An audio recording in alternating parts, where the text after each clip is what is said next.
Oh boy. Wasn't really sure how to tackle this book. I had a script set up for it, and I didn't like the way I wrote it, so I threw that out. I ad-libbed a video, didn't like that, so I threw that out. This Man by Jodi Malpas is a 50 Shades of Grey clone, in many ways. Right down to the fact that you have a young girl at a university interviewing this psychologically fucked up billionaire who has all these rules she has to follow, who will punish her if she doesn't do as he says, and who's just downright abusive and nasty to her. It's even kind of funny how Ava is one letter away from Anna, and they both have roommates named Kate, which I thought was quite a coincidence, actually. My biggest issue with this book is growing up, I grew up in a dysfunctional environment, and I got to see firsthand a lot of abuse, especially with members of my mother's family. So I saw what Jesse was doing to Ava in this book, and it's portrayed as something sexy. Despite the fact that the book does acknowledge his abuse, Ava's just like, oh, but he's so perfect and sexy. So the things that he does to her, I have seen mirrored in actual domestic violence scenarios in real life. And I'm thinking, I want to ask the writer, what the hell made you think that was sexy? Some of the things Jesse does, he takes her phone, finds out her phone number, puts himself in her contacts, and starts texting and calling her incessantly. And keep in mind, this is when they first met. Like, he hadn't known her for more than a couple of days, and he was already doing this. He tracks her down at a club and starts saying, oh, how hard are you gonna scream when I fuck you? And he makes it a point to constantly touch her and grab her arm, and which, personally, for me, I find unnerving. I don't like people touching me. So the idea of someone else, like, touching me and, hey, baby, it doesn't make me want to fuck them. It makes me want to punch them. He breaks into her house at one point, and he gets incredibly violent and aggressive, like grabs her and tells her she's gonna face the music and how he should have never let her out of his sight. There are times when they're having sex, and she asks him to stop or says no, and he just keeps going and doesn't bother making sure she's okay. There's one segment, which this is up for debate, because Ava is the POV character, and she constantly wants him despite what he's doing. Which, first of all, writers of the world, making your character suddenly like the abuse doesn't mean they aren't being abused. There are plenty of instances in real life where a person gets out of a situation and then they look back and realize, holy shit, I was being abused. They have no idea because it's such a normal thing for them. You see this often with children who get out of a home situation and then look back and realize that their parents were actually very abusive. So, with that taken into consideration, the way that Jesse treats Ava is horrible, and the writer makes it, oh well, she wanted it. Yeah, she told him to stop during sex, but he kept going and she liked it. Sorry, that's still abuse. He didn't bother to make sure she was okay. He didn't bother to check on her. He just kept going because he doesn't care what she wants. He doesn't care how she feels. He only cares what he can get out of the relationship. Other things that he does is, he refers to her body as his. Her breasts belong to him. He cuts up her clothing if he doesn't like her wearing it. He constantly demands sex from her, but he will withhold affection from her if he gets mad at her. There's one point where she's in the shower and he calls her a total of 8 times, and at one point I think she's sleeping and he calls her a total of about 45 times.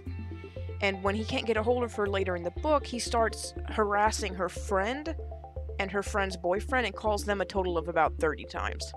He won't let her drive. She's not allowed to drive at all. She's not allowed to pay for anything. There's one point in the book where she tries to go home. This is after a certain scenario, which I'll explain here in a minute. He offers to take her home in his car, and she's like, no, I'm fine, I can take a cab. And she actually tries to leave, and he shuts the gates, locking her into this country club that he's at. And then he basically grabs her, forces her into his car, and drives her home. And the entire time he's all pissed at her because she didn't take his generosity. Like, how dare you not take my offer? The scenario before that, she shows up at his house to do some interior decorating because she's hired to redecorate this country club that he owns. And she doesn't feel comfortable around him, so he promises her that she can do the room measurements with his bodyguard and he'll stay out of the way. But the bodyguard basically delivers her to him. Knowing that she's uncomfortable with him, the bodyguard locks her in a room with Jesse, and Jesse starts molesting her, touching her even though he knows that she's not comfortable with him. But of course, as I said, the writer makes it to where she suddenly is horny for him and wants him, so it's not abuse then. It's not abuse that he lied to her. It's not abuse that she was basically forced into a room with someone she's not comfortable with and was forced to stand there as he starts sexually touching her. That's not abuse because suddenly she wanted it. Another final issue to bring up in terms of how he treats her is there's one segment in this book where Ava gets drunk and he has sex with her and she's too inebriated to say no. And you find this out where he's kind of bragging about it. He's like, oh, you don't remember last night? That's sad. Implying that she was drunk and he took advantage of her while she was drunk. And again, she's the POV character. She wants him, and we're made to believe that she likely would have been fine with it. But the fact is that Jesse, regardless if she'd wanted it or not, probably still would have taken it because he doesn't care how she feels. He only wants to get off. So much so, actually, one part I forgot, she's not allowed to orgasm until he says. If they're having sex and she's getting close to an orgasm, he'll tell her to hold it, because he wants them to come together. He doesn't care that she might not be able to hold the orgasm, or that she might not have control over that. He demands it, so she just magically is able to not orgasm. And that also, she's not allowed to swear unless he says it's fine. Like, she'll say words like fuck, and he'll scream at her and say, watch your fucking mouth. See, he can swear, but she can't. There's even one part where she has to go to the bathroom and he holds her down and refuses to let her until she asks permission, even though she's on the verge of wetting herself. And let's talk about the actual book itself. Very poorly written. There are some lines in this that I honestly laughed my ass off. A couple of them. How long have you been stood here? I see him stood watching me. With everything else I have to poke up with. On top of that, words like fuck, fucking, or fucked are used, I want to say 130 times. I was keeping track. I started counting a little, not halfway through, but a little before halfway through. And so I missed quite a few of them, so it could be upwards of 150. The characters in this book swear like teenagers that have just discovered swear words. It's actually very funny. It's not funny what Jesse does to Ava, but it's funny how pathetic the book is in terms of how it was written and how the characters interact with one another. There are some instances where the book kind of veers into bigotry territory, kind of implying that, well, black men are just gonna be rapists, which I got that feeling, and I thought maybe I was overreacting, but upon doing research and seeing reviews of this book from other people have noticed that. Then you have Tim, who is a person that works with Ava, who is the worst gay stereotype I have ever seen in a book. His entire personality is that he's gay. That he's this gay guy who only cares about finding his true love, oh my god, and I was with this guy for a week, but then I dumped him because he totally wasn't cool, but then I'm with this new guy. Like, that's his personality. He's gay, so that's all that we need to know about him, is that he's gay. I wasn't aware that this 2013 novel was published in the 90s, where being gay was the only personality LGBT citizens have. I'm genuinely baffled at how bad this book is. The abuse that Jesse puts Ava through, and the fact that the writer tries to say, oh, well, it's okay because Ava likes it. And the ultimate issue that I have with everything else that I've mentioned is that the books, because this is part of a saga, there's 4 books in the series, the second book onwards says, oh, well, he had a rough past, so he can't help it. And that's basically the path that they're going on. Is that she can fix him because love fixes all. Listen, people, it's perfectly fine if you're in a relationship and that a person's love encourages you to be a better person, but at the end of the day, you have to choose to change. And books like this and 50 Shades and shit like that try to make it to where, oh, well, he's an abusive cunt that physically, mentally, emotionally, sexually abuses women, but hey, one woman's love suddenly changed him. No, that's not how it works.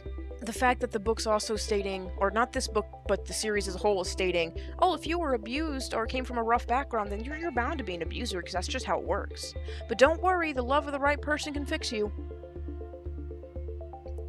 If I could talk to Jodi Malpas, I would ask her, if your children came home, because I know she has a couple of kids, I did some research before recording this.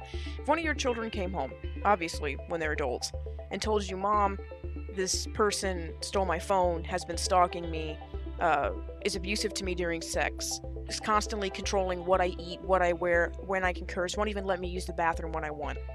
If your child, Jodi, came up to you and said that that's what they were going through, would you be okay with that? Would you be okay with your children being treated the way Jesse treats Ava? And I don't want to hear, well, it's just a smut book, don't take it so seriously. No, I've read better smut this year. Much better smut. Much better smut that has healthier relationships, that is sexy, but at the same time isn't just gratuitous sex with no plot, which this book has no plot. It's just arguing, fucking, Ava running away, and then Jesse hunting her down and fucking some sense into her, and then rinse and repeat for 400 pages. So no, this being a smut novel is not an excuse. And Jodi, if one of your children was being treated the way that Jesse treats Ava, I have a feeling you would object to that. If not, then you're just kind of a bitch, but I'm guessing you would object.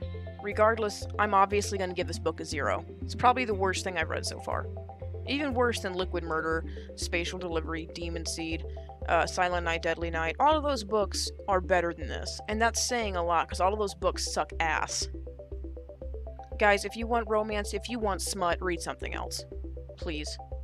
Don't do what I did. Don't go to a half-price bookstore and pay money for this book, because that means some part of that payment that I made is going into Jodi Malpas's wallet. And the last thing I want to do is encourage her to continue to write this kind of garbage. Anyway, thank you guys for watching. I'll see you next time. Also, as a side note, forgot to mention this, he hides her birth control pills. He actually steals them from her purse twice and hides them from her. So yeah, I'm just gonna tack that on there. Jesse's quite the gentleman.